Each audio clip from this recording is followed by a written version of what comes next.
대학에서 정치학을 공부를 했고 또 2007년 청와대 근무한 이후로 정당과 이제 국회 등지에서 현실 정치를 체득을 했습니다. 거기로부터 배운 그 교훈을 이제는 우리 지역분들 그리고 동료 시민들을 위해서 이제 실천하고자 하는 그 결심으로 이제 출마를 하게 됐습니다. 아시다시피 우리 강북 을 지역은 36년 동안 사실상 이제 진보 진영의 후보만 줄곧 내리 당선된 이제 곳입니다. 네.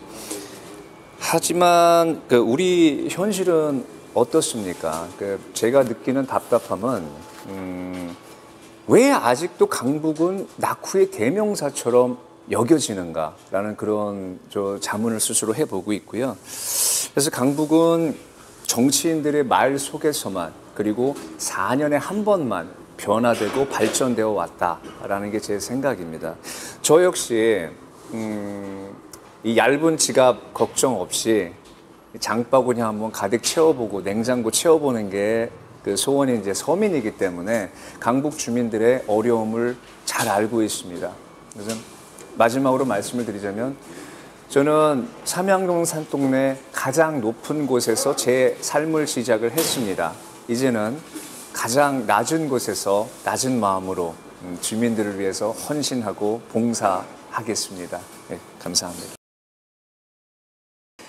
제가 이 어려운 지역보다 험지다라는 말은 사실 선거운동 과정에서 하루에도 100번도 더 듣는 이제 그런 얘기인 것 같습니다. 근데 저는 어떻게 보면 역사에 도전한다는 사명감, 또 이게 쉬운 일이었으면, 쉬운 지역구였으면 저에게까지 기회가 주어졌겠는가라는 그런 겸허함으로 임하고 있습니다. 그동안 저는 수많은 정치인들을 그 천태만상을 지켜보면서 제 나름대로 얻은 교훈이, 이 정치 공학적인 전략은 대증적이거나 그 수명이 짧다. 결과적으로 이기는 것은 시간이 걸리더라도 진정성이다. 저는 이런 생각을 갖고 있습니다. 아까 말씀하셨듯이 선거 전략이다, 저의 강점이다라고 하는 것은 다른 것 두말할 것 없이 저는 지역에 대한 진정성과 일체성이라고 생각을 합니다. 그래서 이번 총선에서는 강북 호소인이 아니라 진짜 강북 사람이 강북을을 위해서 일하려고 하는구나라는 그런 반응들이 이제 지역 유권자들 사이에서 조금씩 확산되고 있음을 저는 이제 피부로 체감을 하고 있습니다. 한 가지만 더 말씀드리자면, 탈권위와 이제 공감 능력입니다. 저는 서민으로서 책으로 익힌 서민의 삶보다는 삶으로서 겪은 서민의 애환을 아는 정치인, 그 자세가 기본적으로 출마자의 바람직한 자세라고 생각을 합니다. 저는 물론 영광과 환희의 순간도 있었지만 또 나름대로 상실과 결핍의 시간도 있었기 때문에 그 겸허함의 중요성을 이제 누구보다도 잘 알고 있습니다. 그리고 그 공감력이라는 데는 제가 우스갯소리를 드린 말씀이 있는데, 저는 어르신들과는 남진 나훈아 노래도 부를 수 있고 또 우리 동년배들하고는 서태지 신승훈 노래도 부르고 조카들하고는 BTS 블랙핑크 노래도 다 같이 이제 즐길 수 있는 그런 유연성을 갖고 있다는 것이 아무래도 지역 주민분들과 진심으로 소통할 수 있는 제가 저만의 강점이 아닌가, 저는 그렇게 생각을 하고 있습니다. 네, 기자님 좋은 질문이십니다.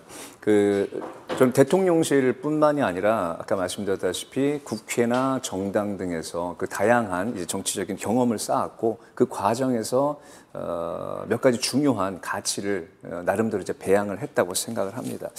대통령실 근무 시절을 이제 회역해 보면 그 당시에 가장 중요한 거는 이 매크로와 마이크로가 잘 조화되고 배합되어야 되는 그런 공간이었다고 생각을 합니다. 그러니까 시각과 판단은 크게 해야 되고 의사결정 과정은 굉장히 치밀하고 섬세하게 해야 되는 그런 정밀하게 그런 훈련을 저는 받았다고 생각을 하고요. 둘째로는 신중함과 그 책임감입니다. 티타임을 하면서 나눴던 대화들이 바로 그 다음날 언론에 기사화되는 그런 경험도 적지 않았기 때문에 이 표현 하나, 단어 하나 그 선택하는데 굉장히 신중함을 기하는 그런 기본적인 태도를 갖고 있고, 또 사실 물리적인 환경과 시간의 제약 속에서도 결과는 완수해내야 되는 그런 책임감을 나름대로 제 가장 큰 미덕으로 삼고 있습니다. 그리고 셋째로는 이제 정책적인 마인드를 이제 갖추게 됐다는 점입니다. 그런 뭐 정부, 정당, 국회 경험뿐만이 아니라 여러 가지 선거, 대통령 선거, 서울시장 선거 과정 등을 거치면서 정책과 기획 그런 마인드를 갖추게 됐고요. 예를 들어서 지난번 윤석열 대통령 선거 때는 아시다시피 이제 정책 공약집 있지 않습니까? 그 정책 공약집에 마지막에 17개 시도 공약, 그 공약을 제가 이제 편저를 하기도 했었습니다. 예. 그리고 마지막으로 이제 하나 말씀드리면, 또한 이제 정계라든가 언론계에 갖고 있는 그런 네트워크가 또 긍정적인 의미에서 지역 발전이라든가 지역 과제를 다루고, 그리고 효과적인 의정 활동을 하는 데 있어서 또 의미 있는 그런 도구가 되지 않을까, 저는 그렇게 생각하고 있습니다. 선거 과정에서 민주당의 한 예비 후보가 걸었던 현수막이 있는데요. 아마 보셨을지 모르겠지만 굉장히 인상적이었어요. 지난 8년 강북이 바뀌었습니까? 이걸 보면서 저는 무슨 생각을 했냐면, 민주당 스스로도 강북을 변화시키지 못했다는 걸 스스로 자인하는 것이 아닌가라는 마음에서 좀 씁쓸함을 느꼈습니다. 그래서 이 강북을의 모습을 개략적으로 그려보면 미아 삼거리역하고 이제 미아역을 중심으로 해서 상당히 특색 있는 권역으로 나눠져 있습니다. 업무지구, 상업지구, 그리고 이제 오래된 이제 전통 있는 노포라든가 먹거리 골목 등 이제 상권이 있고, 그 뒤로는 주거 지역이 상당히 밀집이 돼 있습니다.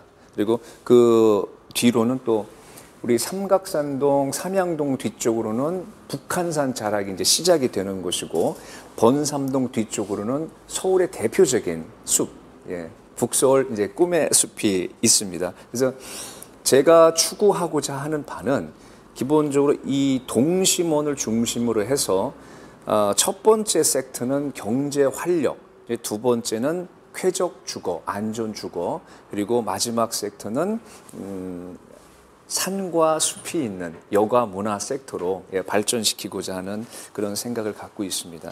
근데 경제 활력과 관련해서 말씀드리자면, 제 사견입니다만 그동안 강북은 기업 유치에 대해서 상당히 소극적이었다고 생각이 됩니다. 근데 물론 거기에 대해서는 현실적으로 부지가 부족하다는 문제, 그거는 저도 인정을 합니다. 그래서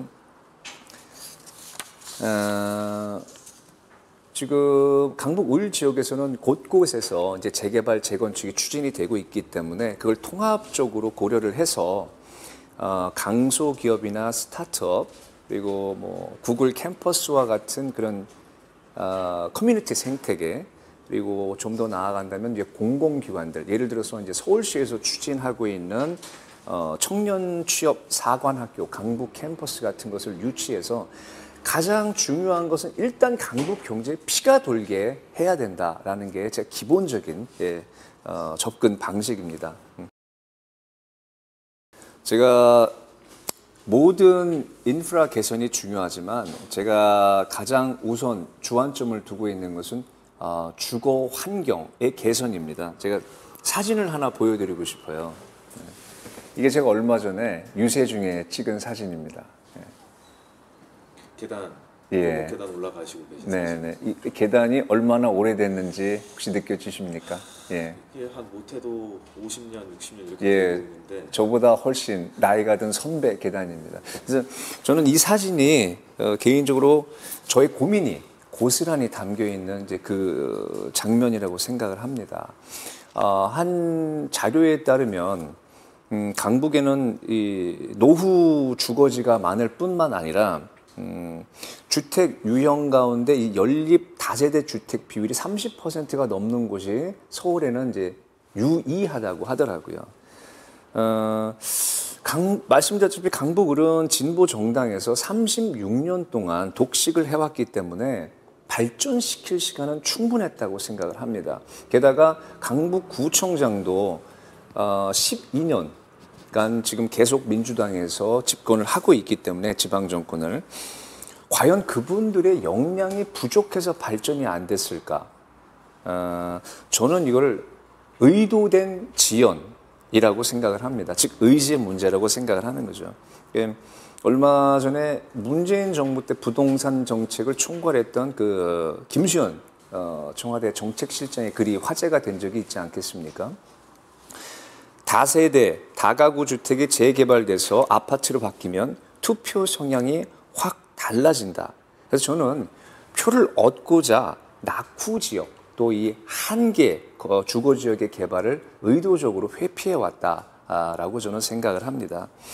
그래서 결론적으로 진척이 더딘 재개발, 재건축 단지를 상생의 원칙 위에서 신속히 추진을 해야 되고 작년 말 올 초에 아마 정부에서 이 노후주택 재건축 규제 완화 이 정부에서 발표한 적이 있는데 이게 제 기억하기에 착수 기준이 위험성에서 노후성으로 좀 변경이 됐다고 저는 기억을 하고 있거든요. 그래서 이러한 부분들을 선제적으로 반영해서 편안하고 안전한 주거 도시로서의 변화를 가져오고자 합니다.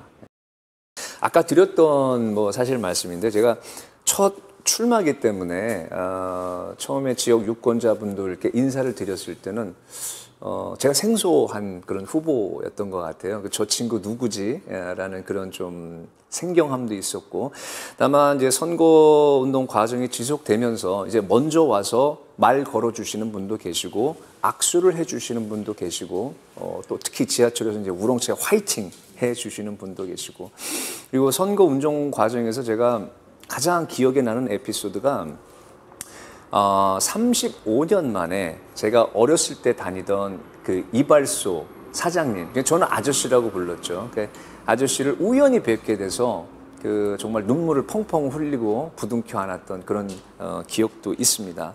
사실 먼저 다가와서 말씀을 주시는 분들은 아직은 이제 국민의힘 지지자분들이 많으십니다. 근데 격려보다는 지금까지는 이제 쓴소리와 질책이 많으시고요. 근데 그 36년 동안 보수 정당에서 그 당선자를 배출하지 못했다는 부분도 있지만 아마 기자님께서 아실지 모르겠는데 강북 을 지역에서는 한 인물이 한 분이 거의 20년을 출마와 낙선을 이제 반복했던 그런 경험들이 있기 때문에 우리 국민의힘 지지자분들이 아마 좀 침묵의 나선에 빠진 게 아닌가 그런 느낌도 많이 받고 있기 때문에 이제는 새로운 인물이 나타났구나 하는 그런 기대감들이 우리 국민의힘 지지자분들께 좀 어느 정도 어필을 하고 있지 않나 또 그게 확산되고 있지 않나 생각을 하고 중도 유권자분들 역시 기본적으로는 민주당의 독식에 대한 염증도 좀 있고 더 나아가서 이번 민주당의 공천 파동, 공천 내홍 때문에 많은 실망을 하시는 분들이 계신 것 같아요. 그래서 이번에는 바꿔야 된다라는 그런 말씀을 주시는 그런 분들도 여러 또 뵙고 있습니다.